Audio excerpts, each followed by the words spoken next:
Right now I want to show you all how we create user values within ProMax.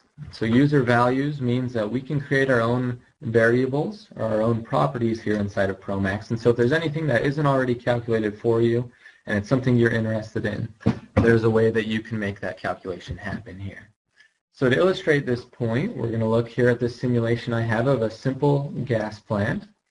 And we're going to focus on one piece of equipment, which is this air cooler that we have. So it's very common for us to use the outside air to cool down our streams and our processes.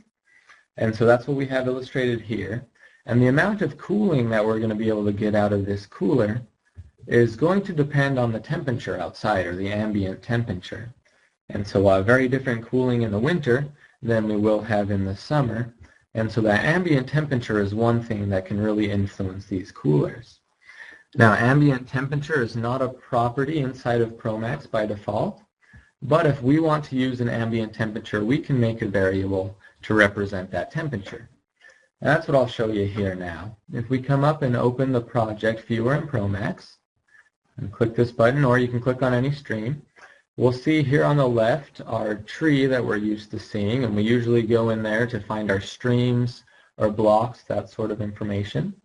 But we can see here in the list we also have what are called user value sets. If I right-click on the words here, we'll see I can add a new set, and this will bring up this set window that we have where we can place these new variables that we want to create. And so those variables will come up here in this list. To create a new variable, we just come down to this Add button, and this will bring up our user value selection window. First, here below, I can give my variable a name, so I'm going to call this my ambient temperature.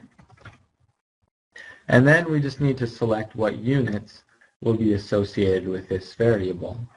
And so you can see we have different methods of choosing the units. We have here a standard units list, which includes a lot of commonly used units in commonly used ways. So we can look in the list and find temperature here, which is the type of variable that we have, and I can select that from the list.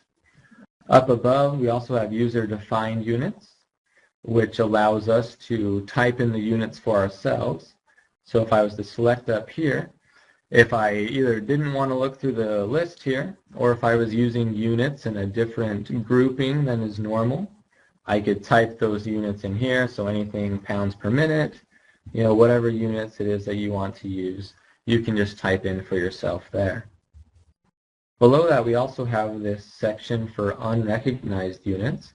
And so if you want to use units that ProMax does not recognize or that ProMax doesn't use, the most common example of this would be the $sign, since ProMax doesn't do much with economics.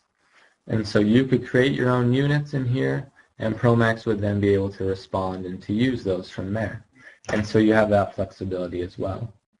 I'm going to return down here to my standard units list, and I found temperature as the type of units that I want.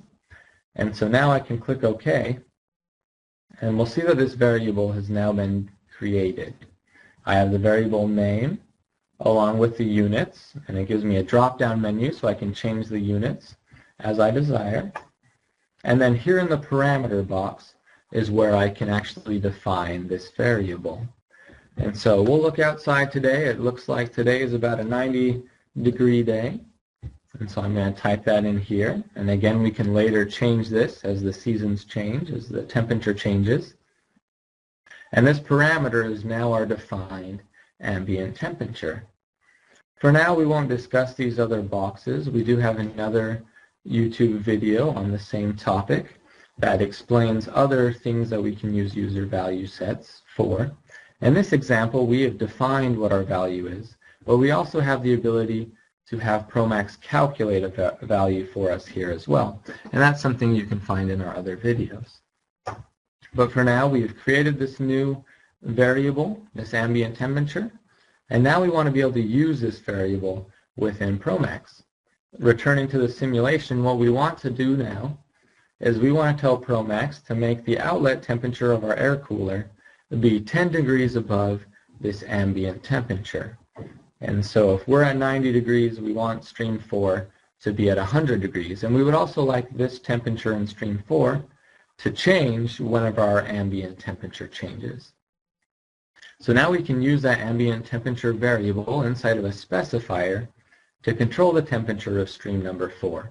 And I'll show you how to do that. If I open up stream number 4, come here where my temperature was 110 degrees, and now I want to create a specifier for that. And we also have another video that talks more about creating specifiers. And so if I go too fast for you here, we definitely encourage you to watch that video as well. And if I come in to create a simple specifier, I'm going to name this my cooler outlet temperature specifier. And here in the box is where I tell ProMax what I want this temperature to be. And I want the temperature to be my ambient temperature plus 10 degrees. So I'm going to use that ambient temperature. Now I need to go and find that variable here below. And so I click Add, and that will bring up my moniker tree, which if I close what was open before and come here to the top, we usually go into the flow sheets option to find our streams and our blocks. But we'll see a little lower again, we have here our user value set option. If I open that up, we'll see the set I've created, and below that see our ambient temperature, which if I open that up and look inside its properties, I can find that parameter that we set here in our options. So there's my variable. I'll name it ambient T, just like it's named in my equation up here, and add that to my list.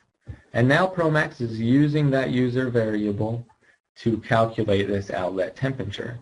So if I come back to my simulation and execute the project, if I open up stream number 4, we'll see that our temperature is now at 100 degrees, which is indeed 10 degrees above our ambient temperature. And now as we change that user value, when we prepare for the winter and lower that value down, we'll be able to update this temperature automatically. And so we're now using our own variables. And that's how user values work here in ProMax. So hopefully that video was helpful for you as always. We encourage you to keep calling us and keep emailing us with any concerns or issues or help that you would like here using ProMax. Our phone number at the office is 979-776-5220, or you can email us at support@bre.com. So thanks so much for watching. You guys have a great day.